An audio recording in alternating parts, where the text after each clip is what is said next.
My 90-year-old mother-in-law recently moved into our house, and the change is profound.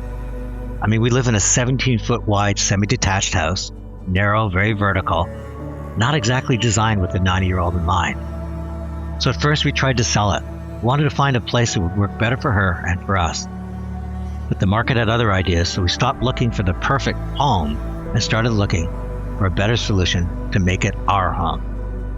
Created a private space for her with her own bedroom and ensuite, tiny galley kitchen, and a stair lift that carries her safely to the main floor. And it works. But what stayed with us is not the renovation. It's how living together has allowed us to see life through the eyes of someone who's 90.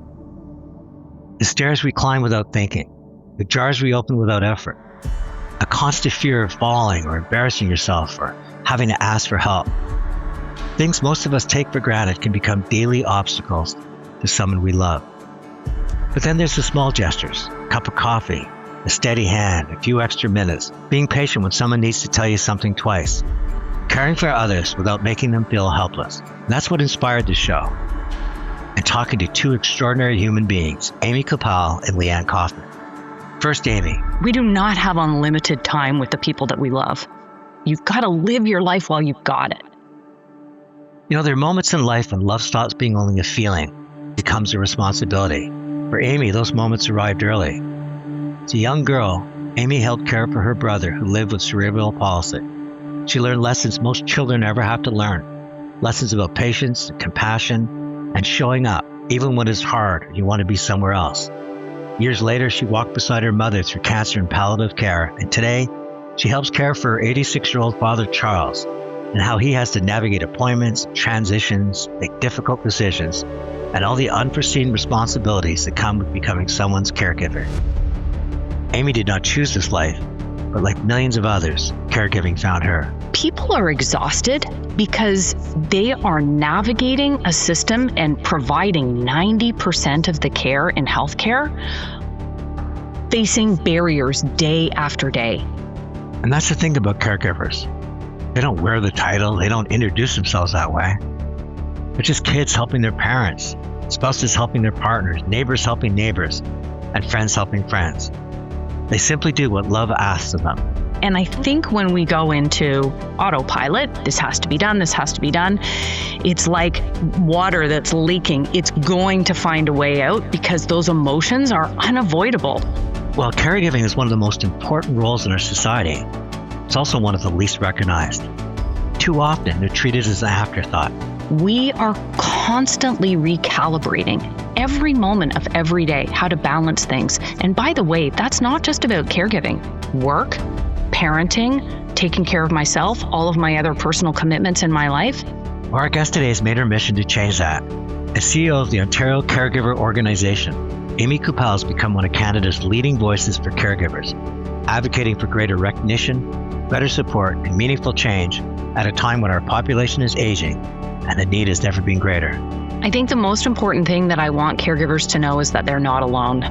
But before she became a voice for millions, she lived the experience herself. And that's where our journey begins. Hi, it's Tony Chapman. Thank you for listening to Chatter That Matters, presented by RBC. If you can, please subscribe to the podcast. And ratings and reviews, well, they're always welcome and they're always appreciated. Amy Coupal, welcome to Chatter That Matters. Thank you so much for having me. Amy, long before you knew the word caregiver, you had to step in and help your older brother. Looking back, what did that teach you about responsibility, empathy? I do feel like I've been a caregiver my whole life. I was born into my brother's world where everybody in the family was doing what needed to be done as a part of the circle of care with my brother. It really shaped so much about what I believe is possible in the world.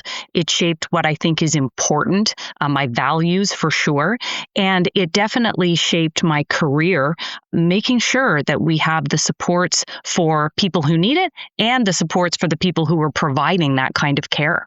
Amy, that's the adult talking, and I appreciate that. But I think it's important for the audience to realize that even a child has to give up a lot to care for others. There must have been times when you said, why am I not getting this attention? Or why can't I be like my friend down the street? Well, I'll tell you, one of the core memories of my childhood is having a friend come over to play, walking into my house, seeing my brother, turning around and walking out, because they didn't really know how to process what was happening. And that's when I really realized that my life was different, right? After that, you can be sure I thought about where I would play and meet friends and what that would look like, and actually preparing people and recognizing that other people's discomfort would be a part of my life. And I definitely faced that early. Later in your life, you now have to care for your mother. Today, helping care for your father. How did caregiving change for you across those different chapters of your life? Sort of depended on my parents, and now my parents depending on me. My brother passed away when I was 20 and he was 22. And I learned a really important lesson through that experience. We do not have unlimited time with the people that we love. That really changed how I engage in relationships with my life. You've got to live your life while you've got it. And you also have potentially a window to care for people when they need it. So as with many people, my mom's cancer diagnosis was a very unexpected thing. Now, we hoped that she might have had a different outcome, but I knew within me, because it had become who I was, I knew that I was going to be a part of that process with the family, with my dad, with my sister, with my aunt. Everybody stepped in. You also wrote beautifully about helping your father move from the family home. Your sister asked whether you were emotional about it, and you said there was simply too much to do. And I want you to unpack that, because some people, it's so easy to look on the surface at what is going on, but it's really when you peel back the onion and look at what's going on inside, I really believe we get to the truth of what matters. One thing that I am very grateful for in my life is that my dad made that choice. He actually chose to move because he was lonely. He could have stayed in that house because, unlike many other people, it was fully accessible because of my brother. There is so much to do through that process. And there's so much to do through what we're doing now. And I do find sometimes that I have to shut off those other sides of things and just push through for the tasks that need to be done. When you do that, it is going to find another way to come through. And those are those moments where you just kind of go, oh, I didn't want to cry in that appointment, or I didn't want to lose my cool in that moment. I've had countless moments like that. And I think when we go into autopilot, if we can call it that, because we just say, this has to be done, this has to be done, it's like water that's leaking. It's going to find a way out because those emotions are unavoidable. Is there any way you can control that space between sort of feeling and functioning? I feel, in all honesty, like that's where I am right now. My dad's in his late 80s, and I feel right now like anticipatory grief is a big part of my experience with my dad. And I do a lot of practical things with him. But when I see changes in him, or when we do something where I think, gosh, will we do this again? I'm trying to allow myself to feel that feeling and go, oh, this is so hard, or I don't know if I'm going to get to do this again. And I make sure that I see him all the time. We do things all the time. I say, I love you, Dad, every time, because I don't know how many more chances I get to do that. So I'm trying to allow myself to do that. And sometimes you just got to get down to business. So it's both. And when you look in a mirror, do you start thinking more about old age at your age because you're so immersed in the caregiving business? I think I probably think about this more than a lot of my peers, just based on my life experience and also the work that I do. I hopefully have the practical parts planned out. I think a lot of people get left with family members who maybe haven't, done their will or talked about their wishes or set up a power of attorney. I've tried to make sure those practical things are done, but I make a lot of life choices that are about living now. I'm curious at how it went from being personal observations to making this your life's purpose. I really didn't envision that this would become such a significant part of my career. It was not by design, I will tell you that. This opportunity to start up OCO. Other folks had created it, the Ontario Caregiver Organization, and needed somebody to get it up and running and become something that would make a difference in the lives of caregivers. And when that opportunity came along, it felt like this convergence of the way my career had been going in charities and not-for-profits and the way my life had been going with caregiving. And all of a sudden, this amazing opportunity presented itself to bring those things together. I didn't come in thinking I knew everything, that's for sure, but I have been humbled and surprised so many times by how much more complex and nuanced this is than I ever thought of from my own experience. So that's also been amazing to just be a part of this and to really dig into what are the solutions that are going to make a difference in people's lives, because it's hard. I have to believe, like anything in life, there's many different types of caregivers. And there's some that lead with their heart. There's some that just lead with being pragmatic and having to get things done. Is there any model that you've seen that says that's the ultimate caregiver? There's somebody that really provides the level of care that gives the person on the other side the best of all worlds. I do think in every caregiver, there's a bit of this and a bit of that. I love the way you framed it in terms of different people approaching caregiving in different ways. I would also add to your list, reluctant caregivers. There are people who are caregiving actively because they feel that they have no other choice for all sorts of reasons. And I often want to honor those people who are in the thick of it and wish they weren't. I would say no two caregiving experiences are created the same. But the other thing is, my caregiving experience, as well as everybody else's from day to day, is constantly changing. So there's so much complexity and diversity in the experience. And that's part of what makes it hard, because something new may be thrown at you tomorrow that you weren't ready for. So you've got to be prepared to meet each moment and be ready for that with enough energy and capacity to meet it. Your research shows that 3/4 of caregivers say they're exhausted. They don't know how long they can continue. Is there a solution to that? This is one of the big things that we're working on. People are exhausted because they are navigating a system and providing 90% of the care in healthcare, facing barriers day after day, trying to figure out how to access the care that they need, facing limitations in what's available, feeling like they are the glue that's holding it all together. That's why so much of what we're doing is working with system partners in healthcare, social care, to address those kinds of solutions that caregivers need. It needs to be easier. And I honestly believe that it can, but it's going to take policy change, practice change, and really changing the hearts and minds of people who are engaging with caregivers in all the different ways that they do. You also say most people don't identify themselves as caregivers. I'm just helping mom. I'm a good husband. Do you not think that we need to have a stronger identity in what a caregiver means? Put them on the pedestal that they deserve? Most of my caregiving experience in my life, I really didn't know I was a caregiver. And most people say that. But identifying yourself as a caregiver means you can represent yourself that way in the healthcare system to say, I have value. I'm actually a part of this team. I might be unpaid, but I'm still, an important part of the mix, which means I've got to be a part of planning and decision making. It also means that caregivers can access supports. If I know I'm a caregiver, then I can connect with organizations like ours, other provincial organizations across Canada, the Canadian Centre for Caregiving Excellence, the organizations that are there to support them. If you don't know that you're a caregiver, you're probably not going to access that support. You're doing it for your family. You're not doing it for yourself, obviously. You're doing it for the people that you're leaving behind, getting your affairs in order. You just heard a few words from Leanne Kaufman, who will join the show later.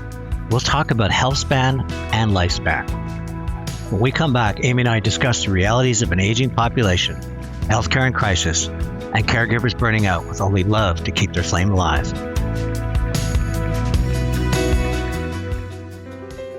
Hi, this is Tony Chapman. I want to talk to you about what RBC Wealth Management is doing to support healthy aging. Old age is becoming old news. We're living longer, and planning for our future means we need to integrate health, wellness, and our financial matters. RBC Wealth Management is partnering with leading experts and organizations like the MIT Age Lab, the National Institute on Aging, the Women's Brain Health Initiative, Elder Caring, and the Women's Age Lab. Why? To provide you with comprehensive resources covering every aspect of you aging well. This includes support for your physical and mental health, caregiving, maintaining financial stability, and preparing for later life health issues, ensuring you can age safely and comfortably, and ideally in your own home. With RBC Wealth Management, you create a personalized plan that adapts as your needs change, giving you peace of mind and security. Visit rbcwealthmanagement.com and learn more about healthy aging and start planning for your future. Healthy aging? Well, that matters to you, to me, and to RBC. It is a culture shift, right? That we are actually on the same team. We are part of this circle of care together. How do we respect each other's roles? How do we make sure that everyone has the support and resources that they need in order to play that role successfully? And how do we work together? Amy Coupal has been a caregiver for most of her life, and today is the CEO of Ontario Caregiver Organization. She's an advocate for caregivers everywhere. I often think that for society to personalize this, for politicians to personalize it, they have to take it personally. And the way to take it personally is for them to really understand what a day in the life of a caregiver is like. Have you documented that? Videos are a great way that we've used and others have used to show that little window into what it looks like to be a caregiver. But what I would honestly love is if people could see what it's like to be in the mind of a caregiver. Because I think one of the reasons that we see such high rates of burnout is because of that mental load. We are constantly recalibrating every moment of every day how to balance things. One phone call with caregiving can throw all of that off. It requires an immense amount of flexibility and creativity. And I think the mind of a caregiver is constantly going. That is the thing that I wish that people could see. Anyone who's been a caregiver probably knows that and can relate to that. On the other side, the person that's receiving the care, do they sense that kind of energy when someone's exhausted, when they're frustrated, when the barriers in front of them, the friction that's in front of them is just lacking common sense? Do they sense that? Surely people do. I mean, even my dad, he'll say to me, "Oh, you spend so much time. Oh, I'm sorry about this." And I always say, and I genuinely mean this, "Dad, I am happy to do this as long as I have the opportunity to do it." Even in feeling that way, it is immensely hard on a regular basis. So there is some of that. But I think caregiver guilt in terms of, "Oh, I messed that up. Oh, I should have done that better." And I think maybe for the person who's receiving the care, there's some of that too. There's such an opportunity to give ourselves grace, which is a lot easier said than done.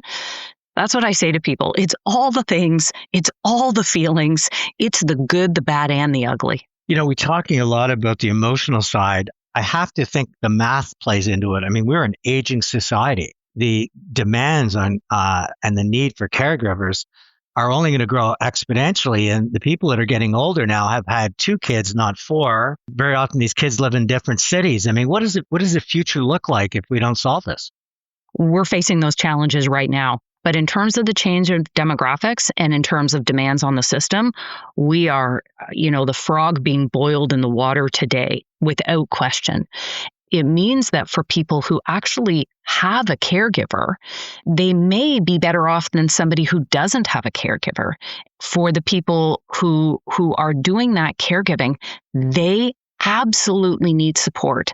They need support in the healthcare system, but they also need support in our families and our communities. And we haven't talked about workplace yet, but I really believe that this will be one of the things that is going to change in our workplaces, where we are going to have to recognize with those demographic changes that more and more people are caregiving and they need support. They can't just do it quietly and try and squeeze it in. We're going to need policies about this, and people are going to need to feel safe to talk to their manager or whoever it is. Are we seeing the human side of organizations that they're willing to open their mind to the fact that somebody they employ also has that second job in terms of caregiving?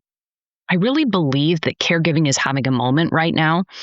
I remember when we started to talk about mental health differently, and it became something that we could talk about in our society, in our workplaces, in our families in a different way. And I think that that is what's happening right now with caregiving. So that trend is starting, but we definitely need more organizations to do that, because otherwise people are going to leave their jobs, lose their jobs, or stay in their jobs and not be successful. You're obviously working tirelessly to elevate this situation. If you could wave a magic wand right now, what would success be like? And how could Canadians feel proud in terms of not only understanding the role caregivers play in our society, but embracing it and supporting it? Number one, I would really, really like people to recognize that caregiving is happening in our families, in our communities, and certainly in healthcare. Caregivers are actually taking on the majority of the care in all of our settings, at home, in the hospital, etc.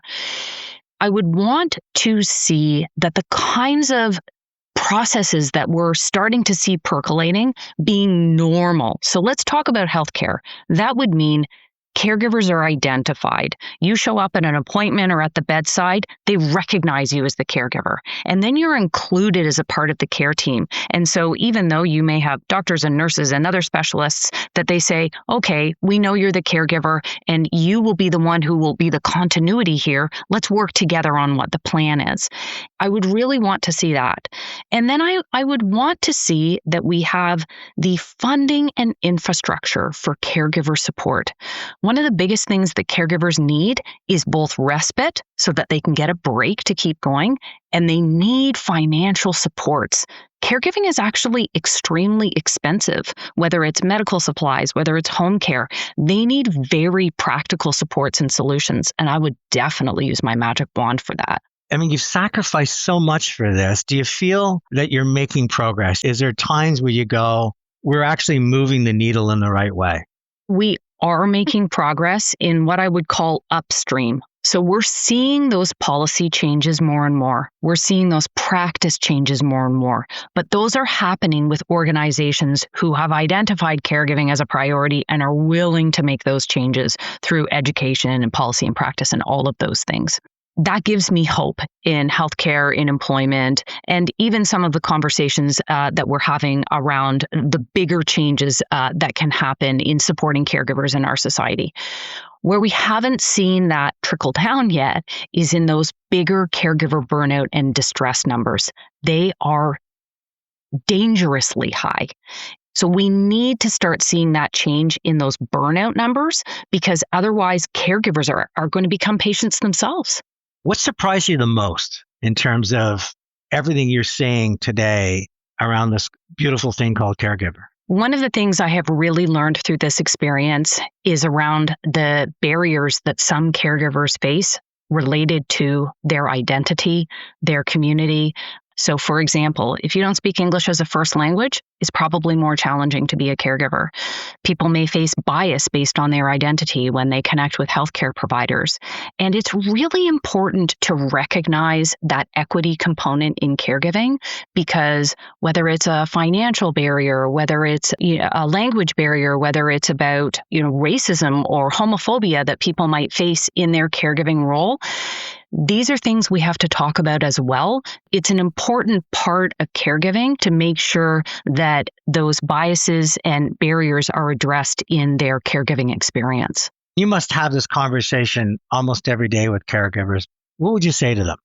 Caregiving is honestly very, very lonely. Caregivers need to know that they're not alone. They need to know that there are other people out there doing this and that there are supports for them. I always end my podcast with my 3 takeaways. And the first one, my takeaway is I just want to say how beautiful of a human being you are. When you talk about your role as individually, it's about, well, this be the last time they can do this. Let's celebrate it. Let's live our life. Dad, I'm going to do this as long as I can. That you're really at the heart of the matter. You are caregiving to someone you love. More often than not, it is a sacrifice, but the connective tissue, even when there's a reluctance involved, is love. Second thing is, I don't use this word often, that we are in a crisis. We're in a crisis because even today, we're in the middle of our population aging. we're in a situation where caregivers are burning out and are going to become the patient. And that to me is a crisis, that if so much of our healthcare depends on these individuals, we've got to find a way to take the friction out. We have to find a way to give them more respect and more resources and a community. And I guess the last thing is, it really comes down to putting the human back in humanity. When I look at some of the societies that have thrived in this planet, it's the fact that the elders were considered the most important of the tribe, the most important of their community, and they were revered and loved and worshipped and cared for. And I think that as our society that moves so quick and has so many things that we need to focus on, we need to realize that all of us will need elderly care in some way or another. And it's people like you behind the scenes that are going to hopefully make it easier so that we can focus on the love that matters versus all the BS that gets in the way of that love. So I really appreciate you for joining me on Chatter That Matters. Thank you so much for having me.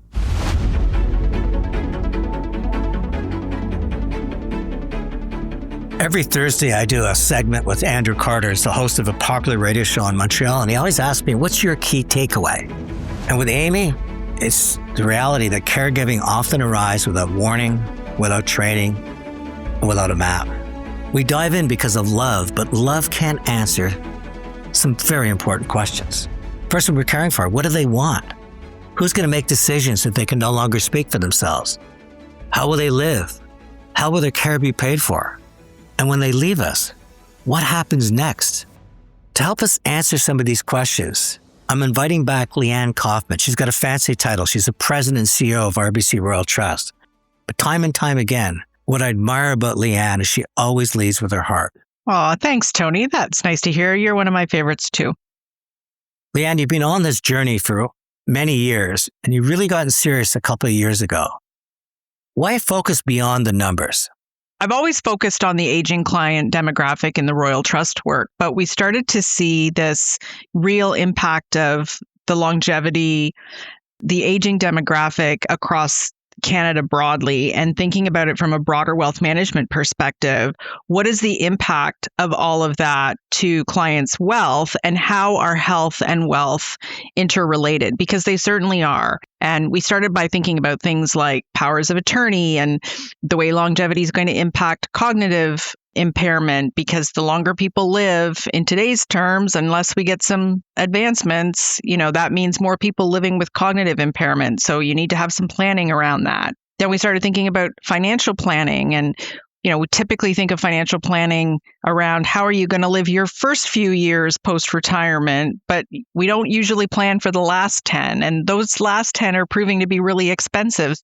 Here's the reality for all of us. We're all going to live a final decade, and lots can happen. It can involve declining health, changing living arrangements, cognitive impairment, family members suddenly being asked to make decisions that we're never prepared to make. Leanne, what happens when someone dies without a will? You've just really complicated the process for your family. First of all, you've left them with no indication of what you want. There's no wishes that have been articulated from your own voice about where your assets go and in what proportion. There's going to be government legislation that steps in, and someone has to apply to court to become the administrator of your estate. So you've added a layer of complexity to the process and a lot of question marks about intention. The same thing for power of attorney. Somebody has to apply to court. Sometimes it gets contentious. What if there's several siblings and only one wants to apply and somebody else thinks that they should be the power of attorney or the guardian or whatever it's called? So you're doing it for your family. You're not doing it for yourself, obviously. You're doing it for the people that you're leaving behind, getting your affairs in order. You're doing it for your family. It's a clearly expressed set of wishes. It's not paperwork. It's an act of care. It takes away uncertainty, reduces the possibility of family conflict, and ensures that people you love are not forced to guess during one of the most difficult moments of their lives. So, Leanne, I'm going to stop avoiding this conversation. Where do I begin? The first place to start is a conversation with your family, talking about what you want, what your expectations are, and that's where you want to live. That's how you want to be cared for if you're not able to speak for yourself when the time comes. That's who you want making decisions for you. And sometimes that's not family or friends. you can turn to a professional like us. Then you think about the financial side. So you start with the goals and what your wishes are, and then you express those both to family where appropriate and to your advisors. And then you put those into action through the legal documents. And that's when you involve, there's the financial planning side of all this to make sure that your money is going to do what you want it to do and be there for you right through to the end, or with the legacy you want to leave behind. And that you've got the legal documentation behind it so that things transition as you intend. When either you lose your capacity to speak for yourself and the power of attorney has to step in, or, on your ultimate passing and the will has to come into play. Speaking for me, but I imagine a lot of people listening, we spend so much of our lives avoiding these conversations. No one likes to talk about their mortality. We push it to the side. There'll be time later. A will, power of attorney, the bottom of the list. We don't bring our family together and talk about where we want to live, what kind of care we'd accept, who we want to trust to make decisions on our behalf. Caregiving doesn't begin when someone moves into your home. It begins with the conversations that we need to have before any of that happens. How you think, how you feel, and how you want people to act. What we put in place now so that people we love are not left to guessing later. As I close out this episode, Amy reminded us to recognize and support the caregiver. Leanne reminds us that one of the greatest gifts we can give the caregiver is clarity. Because they already carry enough. They should not have to carry uncertainty. It's Tony Chapman. Here's to all the caregivers in the world. Thanks for listening to Chatter That Matters. Let's chat soon.